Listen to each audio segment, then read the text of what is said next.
বাংলাদেশে নামলো সেনা। চট্টগ্রাম এমনকি রাজধানী ঢাকা সহ ৬টি জেলায় নামলো সেনা। নজিরবিহীন নিরাপত্তা বেষ্টনী, একেবারে বন্দুক হাতে নিয়ে সেনার সজাগ সতর্ক দৃষ্টি।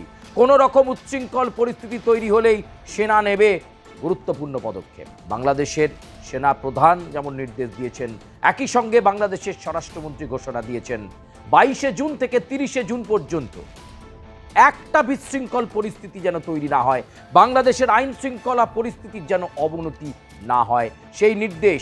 আর সেই নির্দেশ পাওয়ার পরই সেনা নেমে পড়ল ঢাকা, চট্টগ্রাম সহ ৬টি গুরুত্বপূর্ণ জেলাতে, যেখানে যেখানে বাংলাদেশের সরকার মনে করছে আইন শৃঙ্খলা পরিস্থিতির অবনতি হতে পারে। কিন্তু কেন, কী কারণে ৩০শে জুন পর্যন্ত কেন সেনা এইভাবেই ৬টি জেলাতে একেবারে মোতায়েন করে দেয়া হলো?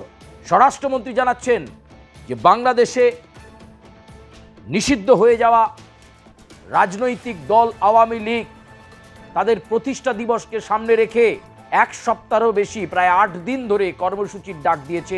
বাংলাদেশের গুরুত্বপূর্ণ জেলা, গুরুত্বপূর্ণ পয়েন্ট, গুরুত্বপূর্ণ জায়গাতে তারা বিক্ষোভ প্রদর্শন করতে পারে, তারা আইন শৃঙ্খলা পরিস্থিতির অবনতি ঘটাতে পারে, প্রশাসনের বিরুদ্ধে তারা ষড়যন্ত্রমূলক কাজকর্ম করতে পারে, এমনকি হতে পারে গণ্ডগোল। সেই আশঙ্কা করেই ২২ তারিখ থেকেই পথে নেমেছে সেনারা। একদম ৩০শে জুন পর্যন্ত সেনাদেরকে রাস্তায় থাকতে বলা হয়েছে। চট্টগ্রামের রাস্তায়, ঢাকার রাস্তায়, এছাড়াও আরও 4টি জেলা, মোট 6টি জেলাতে হাই অ্যালার্ট জারি করা হয়েছে বাংলাদেশের তরফে।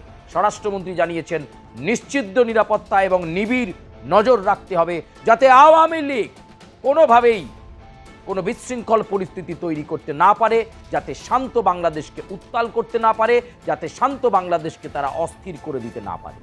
শেখ হাসিনা এখন অতীত, বাংলাদেশে এখন নতুন সরকার। সেই সরকার দেখতে দেখতে বেশ কয়েক মাস হয়ে গেছে, শান্তিপূর্ণভাবেই চলছে।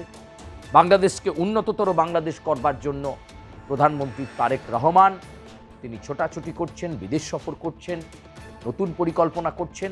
আর্থসামাজিক পরিস্থিতিতে কিভাবে বাংলাদেশ ঘুরে দাঁড়াবে, দারিদ্র্য সীমাকে কিভাবে কমিয়ে আনা যাবে, সকলের হাতে কিভাবে কাজ পৌঁছে দেওয়া যাবে, বাংলাদেশে কিভাবে ইনফ্রাস্ট্রাকচার ডেভেলপমেন্ট করা যাবে, সেদিকে নজর রাখছেন প্রধানমন্ত্রী তারেক রহমান। তাই এমন একটা পরিস্থিতির মধ্যে কোনো নিষিদ্ধ হয়ে যাওয়া রাজনৈতিক দলের কর্মসূচিকে অ্যালাউ করা হবে না। প্রয়োজনে দৃপ্ত পদক্ষেপ, প্রয়োজনে বিধ্বংসী মেজাজ দেখাবে সেনা, এমনই নির্দেশ। আর তাই তো হাই অ্যালার্ট জারি হয়ে গেছে বাংলাদেশ জুড়ে। সেনা সতর্ক হিসাবে নেমে পড়েছে একেবারে রাস্তায়, একেবারে রাস্তায় তারা নেমে রয়েছে। বাংলাদেশ যাতে নতুন করে আর কখনো উত্তাল না হয়, যাতে জনজীবন বিপর্যস্ত না হয়, সেটাই এখন একমাত্র আশু লক্ষ্য তারেক রহমানের সরকার। এবং স্বরাষ্ট্রমন্ত্রীও বারবার নিবিড়ভাবে সেনাকর্তাদেরকে অনুরোধ করেছেন যে কোথাও বেআইনি জমায়েত দেখলে সঙ্গে সঙ্গে সেটাকে ছত্রভঙ্গ করে দিতে হবে। সেই জমায়েত যদি একত্রিত হয়ে কোনো সভা, কোনো সমাবেশ, কোনো মিটিং বা কোনো মিছিল করে এগোনোর চেষ্টা করে, তাহলে কিন্তু সর্বনাশ। জমায়েত একত্রিত হওয়ার আগেই ছত্রভঙ্গ করে দাও। একত্রিত যাতে হতে না পারে কোনো নিষিদ্ধ হয়ে যাওয়া পলিটিক্যাল পার্টি, যদিও আওয়ামী লীগকে আর কোনো পার্টি হিসাবে মানতে নারাজ বাংলাদেশের সরকার। আওয়ামী লীগ বলে বাংলাদেশে কিছু নেই, কিছু নেই, কিছু নেই। শেখ হাসিনা বলে কিছু নেই, কিছু নেই, কিছু নেই, তার অস্তিত্ব নেই বর্তমান সরকার বলছে। এর আগেও আমরা দেখেছি একাধিকবার শেখ হাসিনা দেশে ফিরবেন এরকম রব উঠতে দেখা গেছে। শেখ হাসিনা দেশে ফিরলে বাংলাদেশ উত্তাল হয়ে যেতে পারে, এমন পরিস্থিতির কথাও শোনা গেছে। এবং এই মুহূর্তে তারেক রহমান প্রধানমন্ত্রী হওয়ার পর থেকে কিন্তু আওয়ামী লীগ তার শক্তি বৃদ্ধি করতে পারেনি।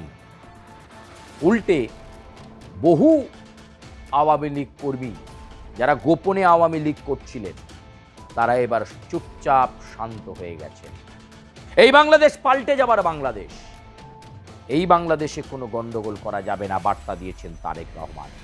তাই তো ওয়াকারুজ্জামানও বলেছেন আমাদেরকে যে কোনো পরিস্থিতিতে বাংলাদেশের নিরাপত্তাকে সুনিশ্চিত করতে হবে, বাংলাদেশের জনজীবন যাতে বিপর্যস্ত না হয় সুনিশ্চিত করতে হবে। ওয়াকারুজ্জামানের কণ্ঠেও একই সুর। আওয়ামী লীগ যদি জায়গা পেয়েছে, আওয়ামী লীগ যদি একটু আন্দোলন করার জমি পেয়ে গেছে, তাহলে বাংলাদেশকে উত্তাল করে মানুষকে ভুল বুঝিয়ে আবার দাপট দেখাতে শুরু করবে আওয়ামী লীগ। সেটা ভালোভাবে বুঝে গেছেন বিএনপির সুপ্রিমো তথা বাংলাদেশের বর্তমান প্রধানমন্ত্রী তারেক রহমান। তাই তার অর্ডার যাতে অক্ষরে অক্ষরে পালন করা হয় সেই নির্দেশ তিনি দিয়েছেন। কি রে, তোর বেশ র্যাশ হয়েছে দেখছি। হ্যাঁ রে, কি করবো বলতো, র্যাশগুলো কিছুতেই কমছে না। অনেক কিছু ইউজ করলাম তবুও কমছে না। আমার মনে হয় তোকে কোনো একজন ভালো ডার্মাটোলজিস্টের কাছে দেখানো উচিত। তুই ঠিক বলেছিস, কিন্তু কোনো ভালো ডার্মাটোলজিস্ট থাকলে একটু সাজেস্ট কর না প্লিজ। এই তোর তো একবার র্যাশ হয়েছিল না? তুই কোথায় দেখিয়েছিলিস? তুই একবার গৌরীদেবী হসপিটালসে দেখাতে পারিস, ওখানে ভালো এক্সপিরিয়েন্স ডার্মাটোলজিস্ট আছে। আমারও সেম প্রবলেম হয়েছিল, এখন ওখানে ট্রিটমেন্ট নিয়ে আমি এখন ঠিক আছি।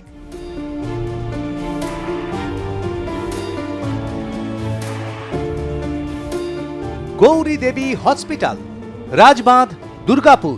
যোগাযোগ 8001003333, 8001113333।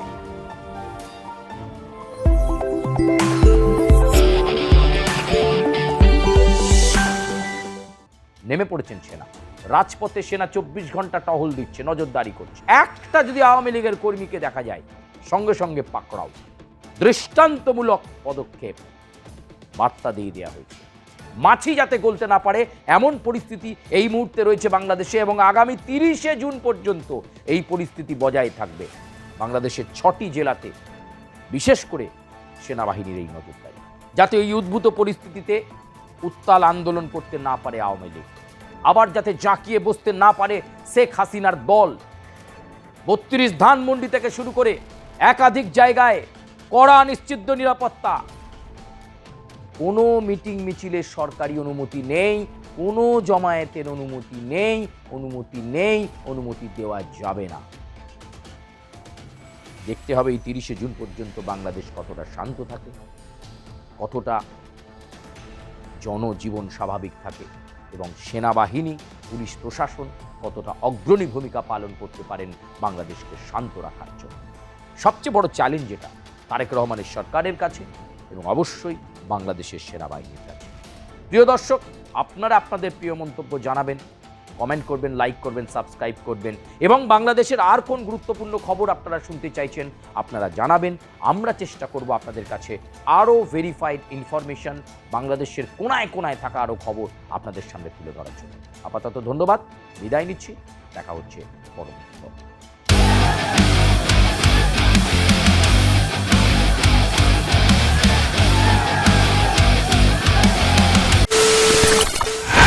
খবরের নামে প্রতিদিন সন্ধে আপনার ড্রয়িং রুমে কি শুধুই চিৎকার চেঁচামেচি হে আসে?